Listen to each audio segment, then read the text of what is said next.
क्योंकि हमने अनंत बार हमने मृत्यु के दुख को झेला है। प्राणों के छूटने का भय क्या होता है हम भली भांति जानते हैं, इसलिए हम मृत्यु से घबराते हैं।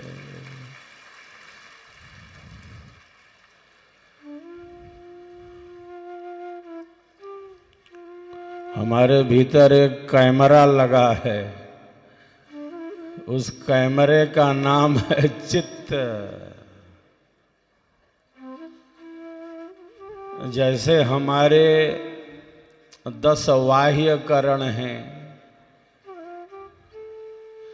आँखों से हम देखते हैं, कानों से हम शब्दों का श्रवण करते हैं, नासिका में घ्राण शक्ति है,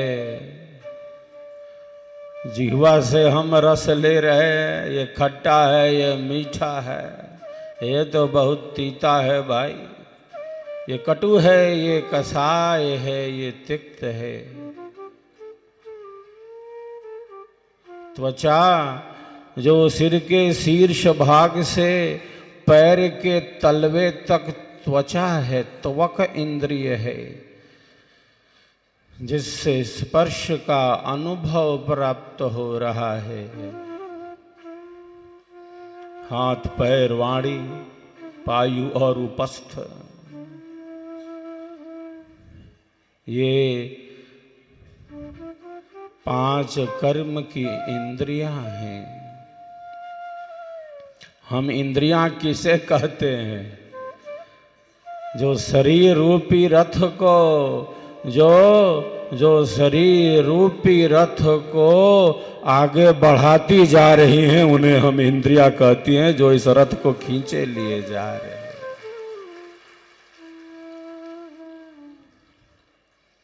तो हमारे प्राकृतिक कार्य के लिए, आत्मा के प्राकृतिक कार्य के लिए ये 5 ज्ञान और 5 कर्म की इंद्रियां हैं। ज्ञान और कर्म से ये शरीर चल रहा है। प्यारे साधकों साधिकाओं, ज्ञान और कर्म से ये शरीर चल रहा है और ज्ञान और कर्म से ये विश्व चल रहा है, ये विश्व चल रहा है। ये हमारे 10 बाह्य करण हो गए, 4 हमारे भीतरी करण हैं।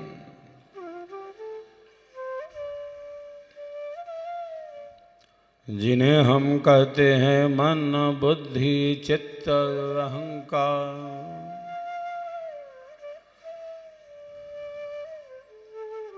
मन से मनन, बुद्धि से विवेचन, चित्त में संस्कार हैं सूक्ष्म रूप से स्थित। हम सब के चित्त में अनंत अनंत जन्मों के संस्कार सूक्ष्म रूप से दबे भरे पड़े हैं। अनंत जन्मों के संस्कार सूक्ष्म रूप से दबे भरे पड़े हैं। शुभ अशुभ रूप में भरे पड़े हैं।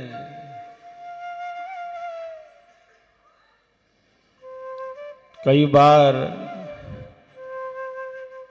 ऐसे संस्कार उदित हो जाते हैं कि जैसे आत्म कल्याण का जो इच्छुक व्यक्ति है बिल्कुल हताश होने लगा हो, निराश हो गया हो।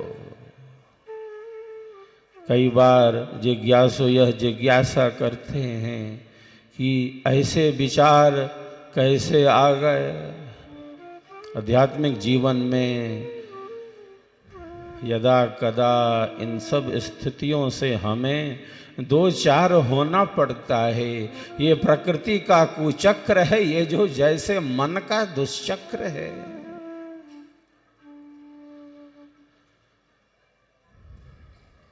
ये विचार कहाँ से आ गए? ऐसे विचार ऐसे विचार तो मेरे थे नहीं, ये कैसे?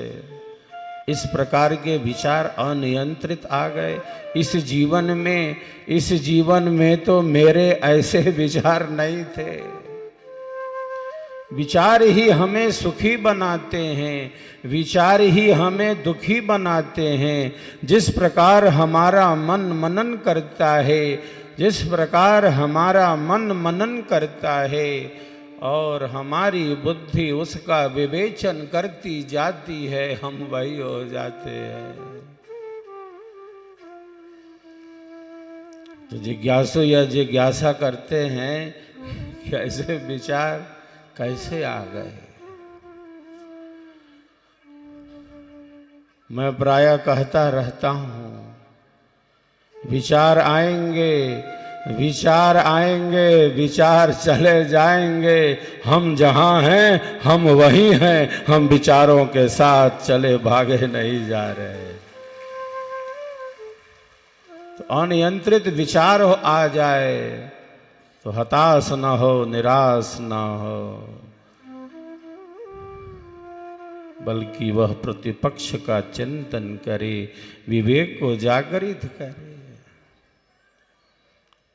तो जन्म और मरण के संस्कार हमारे चित्त में दबे भरे पड़े हैं। इसीलिए जब भी हमारे प्राणों पर संकट आता है, जब भी हमारे प्राणों पर संकट आता है, हम सभी घबरा जाते हैं। सभी प्राण वाले, छोटे शरीर वाले से लेकर बड़े शरीर वाले तक,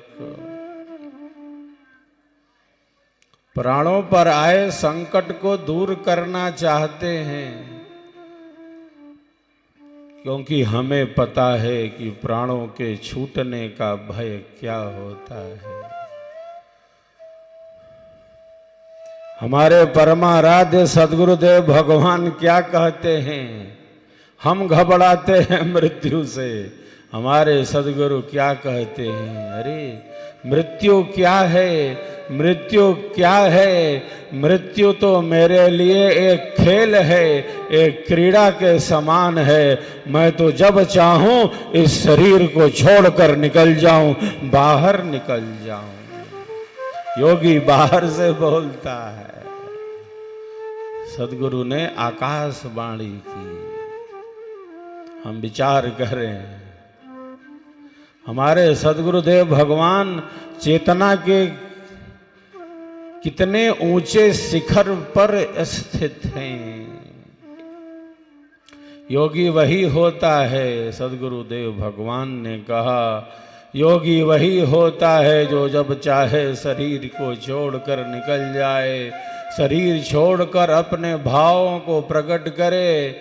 आज विश्व के बुद्धिजीवी, चिंतक, विचारक, दार्शनिक होते तो देखते भारत का योगी किस प्रकार से अपने भौतिक शरीर का परित्याग करता है। हम सबका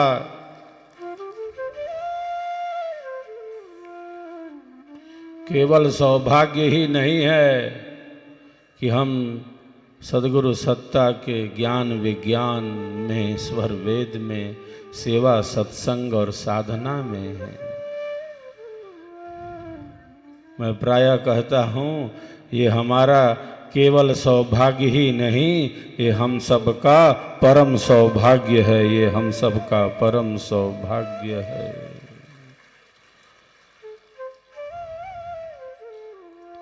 सद्गुरुदेव के महानतम सदग्रंथ स्वर वेद को समर्पित है हम सबों का स्वर वेद महामंदिर धाम। सद्गुरु के ज्ञान विज्ञान का प्रचार प्रसार हो। प्रचार तो सद्गुरु ने कर दिया है, सेवा के माध्यम से हमारा कल्याण हो जाए, विश्व का कल्याण हो जाए। इसीलिए सद्गुरु ने हमें यह संदेश दे दिया आध्यात्मिक ज्ञान का, सेवा का।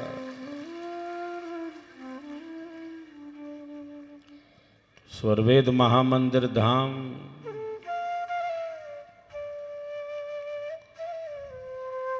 सदगुरु देव को ही समर्पित है। सदगुरु की पावन पुण्य तिथि पर स्वरवेद महामंदिर के अधूरे निर्माण कार्य को भी पूर्ण करने का हम सब संकल्प ले रहे हैं। सदगुरु के ज्ञान विज्ञान को जन जन तक पहुंचाने में अपने समय का सार्थक उपयोग करने का भी हम विशेष संकल्प ले रहे हैं।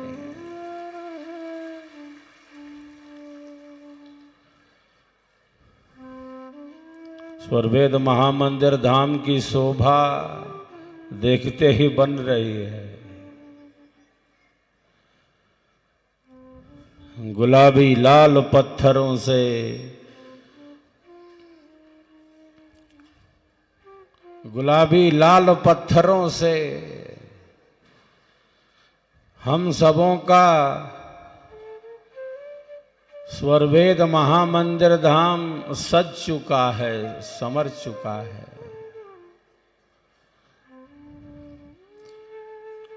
पिछले 10 वर्षों से पत्थर लगाने का कार्य हुआ है। एक एक पत्थर को बहुत ही सुंदरता से सजाने संवारने का कार्य हुआ है। ये वही गुलाबी लाल पत्थर हैं, ये वही गुलाबी लाल पत्थर हैं जो अयोध्या में भगवान श्री राम की जन्मभूमि पर बने दिव्य राम मंदिर की शोभा बढ़ा रहे हैं। दिव्य राम मंदिर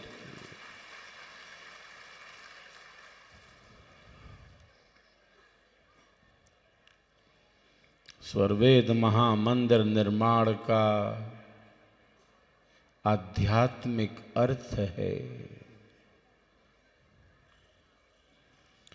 स्वरवेद महामंदिर निर्माण की आध्यात्मिक भूमिका है। ये केवल एक मंदिर का निर्माण ही नहीं है, ये केवल एक महामंदिर का निर्माण ही नहीं है। मैं प्रायः कहता रहता हूँ, अरे स्वरवेद महामंदिर धाम तो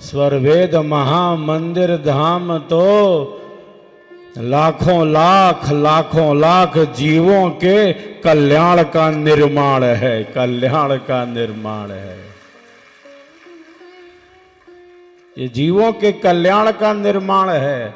ये केवल महामंदिर निर्माण ही नहीं है जो भिन्न भिन्न वस्तुओं को एकत्रित करके किया जा रहा हो।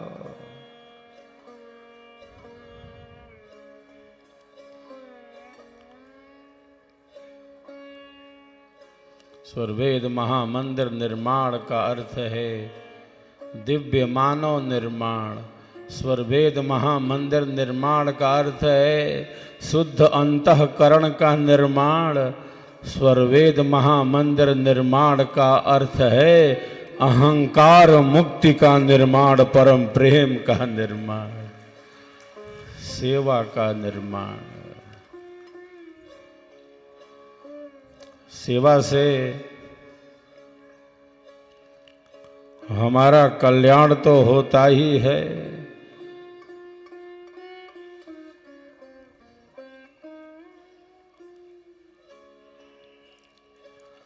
किंतु केवल हमारा कल्याण ही होता हो सेवा से, ऐसी बात नहीं है।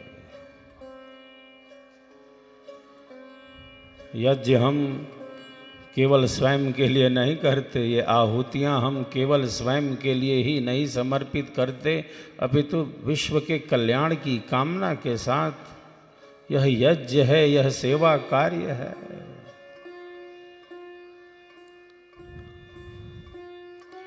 लाखों जिज्ञासु, पर्यटक, दर्शनार्थी, भक्तगण देश के कोने कोने से और विदेशों से भी स्वरवेद महामंदिर धाम का दर्शन लाभ लेने आते जा रहे हैं, दर्शन लाभ लेने आ रहे हैं। जबकि अभी केवल प्रथम तल ही जिज्ञासुओं के दर्शन लाभ के लिए उपलब्ध है।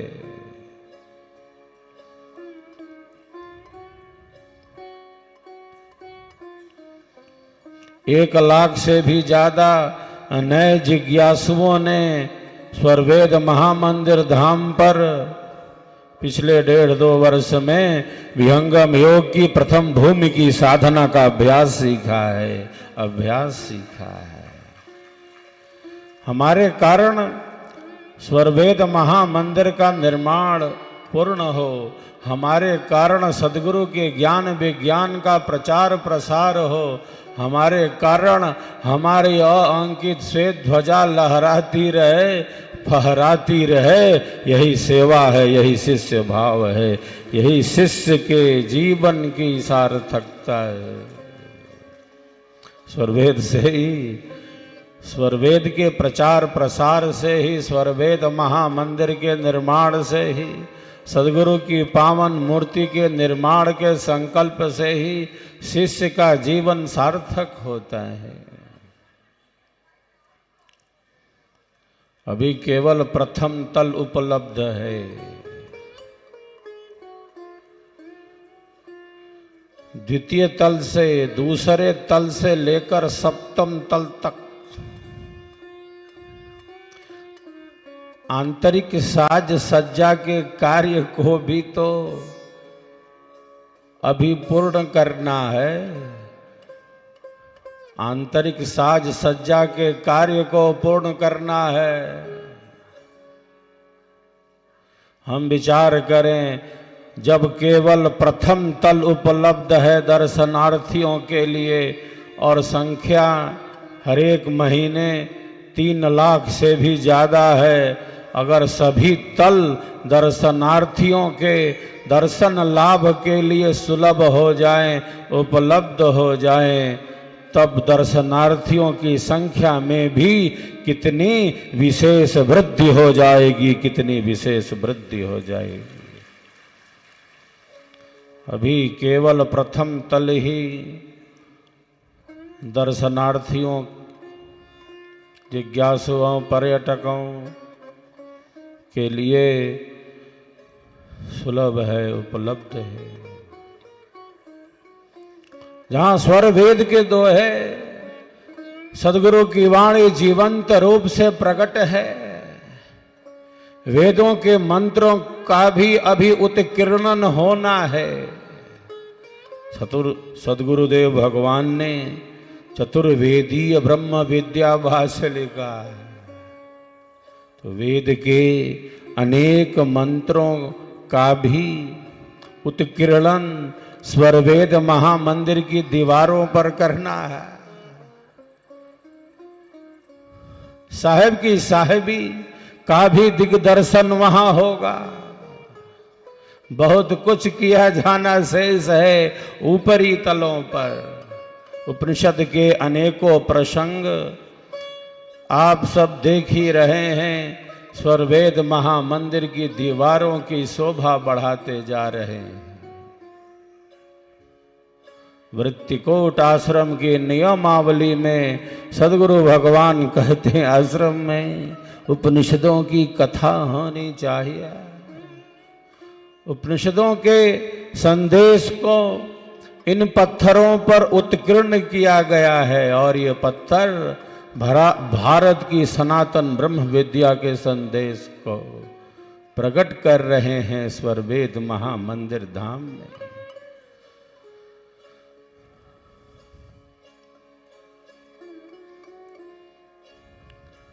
श्रीमद् भगवद गीता के अनेकों श्लोक भी स्वरवेद महामंदिर धाम की दीवारों की शोभा बढ़ाएंगे।